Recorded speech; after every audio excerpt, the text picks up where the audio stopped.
جب تک دنیا کے اندر یا کسی بھی ریاست کے اندر ظلم و ستم کا دور ہے، جب تک وہاں پہ ظالم ہے اور جو ہے وہ مسلمانوں پر ظلم کر رہا ہے، اب باقی لوگوں کو حکم ہے وَقَاتِلُوهُمْ، ان سے قتال کریں، جہاد کریں، حَتَّى لَا تَكُونَ فِتْنَةٌ، یہاں تک کہ ظلم و جبر بالکل ختم ہو جائے، وَيَكُونَ الدِّينُ كُلُّهُ لِلَّهِ، اور جو ہے وہ یہاں پہ اب ہم نے دین کا معنی کیا کیا؟ غلبہ، یہاں تک کہ اسلام غالب آ جائے، حق غالب آ جائے، عدل اور انصاف کا غلبہ ہو جائے۔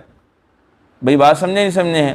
حضرت عبداللہ ابن عمر رضی اللہ عنہ کے پاس دو آدمی آئے، یہ اس دور کی بات ہے جب حضرت عبداللہ ابن زبیر رضی اللہ تعالیٰ عنہ کے ساتھ حجاج ابن یوسف وہ جو ہے وہ جنگ کر رہا تھا، اور حجاج ابن یوسف تو ہے وہ بہت بڑا ظالم تھا۔ بھئی بات سمجھے ہیں؟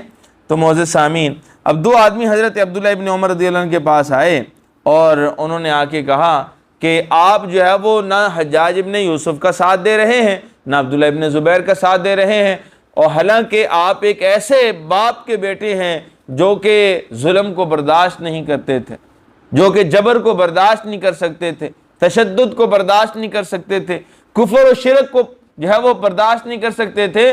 انہوں نے تو کفر اور شرک کو جو ہے وہ یہاں سے جزیرۃ العرب سے نکال دیا تھا۔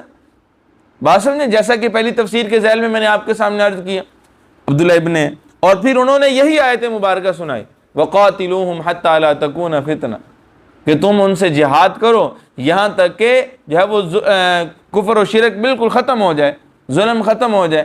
اب معزز سامعین، عبداللہ ابن عمر رضی اللہ عنہ نے جواب دیا کہ یہاں پر جو ہے وہ جب یہ آیت مبارکہ نازل ہوئی تو اس پہ ہم نے خوب عمل کیا ہے، اور ہم پہلے آدمی تھے، یعنی صحابہ، جو ان روایات پر، ان احکام پر عمل کرنے والے تھے۔ اور فرمایا کہ جب دنیا کے اندر ظلم تھا، دنیا کے اندر کفر تھا، شرک تھا، تو ہم نے اس کو مٹانے کے لیے نبی رحمت صلی اللہ علیہ وسلم کا قدم قدم پر ساتھ دیا ہے، ہم ساتھ ہی رہے تھے۔ بات سمجھیں؟ اور جہاں تک آج کے اس جو ہے وہ قضیے کی بات ہے، عبداللہ ابن زبیر اور حجاج ابن یوسف کی، تو یہ دونوں مسلمان ہیں۔ اب جو ہے وہ تلواریں نیاموں سے نکلی ہیں مسلمانوں کو ختم کرنے کے لیے۔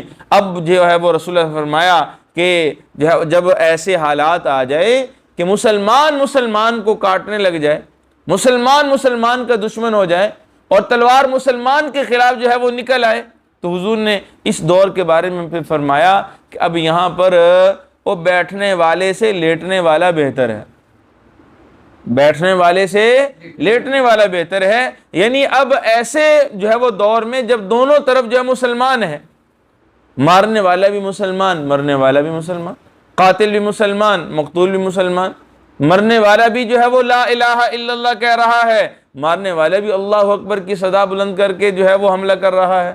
بات سمجھے ہیں؟ اب ایسے موقعوں پر، ایسے وقت میں حضور نے فرمایا کہ جو لیٹا ہوا ہوگا وہ بیٹھنے والے سے بہتر ہے، اور بیٹھنے والا وہ کھڑے ہونے والے سے بہتر ہے۔ کیا مطلب ہے؟ جو اس فتنے سے جتنا اپنے آپ کو بچائے گا وہ اتنا محفوظ ہوگا، اتنا ہی اس کے لیے بہتر ہوگا۔ یہ بات سمجھے نہیں سمجھے ہیں؟ تو گویا کہ اسلام کے دشمنوں کے خلاف جہاد کرنا، قتل و قتال کرنا، اس سے ظاہری طور پر معزز سامعین دو صورتیں پیدا ہو سکتی ہیں۔ ایک تو یہ کہ وہ مسلمانوں پر ظلم و جور سے باز آ جائیں، ظلم و جبر تشدد سے باز آ جائیں، خواہ اس طرح کہ وہ مسلمان ہو جائیں یا پھر کوئی ایگریمنٹ کر لیں، کوئی معاہدہ کر لیں، صلح کر لیں، اس کے نتیجے میں جو ہے وہ ظلم و جبر سے باز آ جائیں۔ تو معزز سامعین، اب دوسری صورت یہ ہے کہ وہ کسی بھی صورت میں ظلم سے باز نہ آئیں، کسی بھی صورت میں وہ جبر سے باز نہ آئیں۔ بات سمجھے ہیں؟ اب معزز سامعین، اگلی آیت مبارکہ میں ان دونوں کا پھر جو ہے وہ احکام، جو حکم جو ہے وہ ہمارے سامنے آئے گا۔ تو بہرحال یہاں پر اللہ تعالیٰ نے یہی بات ارشاد فرمائی، اور آگے جا کر بھی اللہ تعالیٰ نے یہی بات ارشاد فرمائی تھی کہ جب تک فَإِن تَابُوا، اگر یہ توبہ کر لیتے ہیں، وَأَقَامُوا الصَّلَاةَ، اور نماز کی پابندی کرنے لگتے ہیں، وَآتَوُا الزَّكَاةَ، اور زکوٰۃ کی ادائیگی شروع کر دیتے ہیں، تو پھر ان کا ایمان قابل قبول ہوگا۔ بصورت دیگر اگر ایک دفعہ مسلمان کے خلاف کوئی تلوار نکال لیتا ہے تو معزز سامعین، اب اس فتنے کو ختم کرنا اور اس کی سرکوبی کرنا یہ امت مسلمہ کے لیے ضروری ہے۔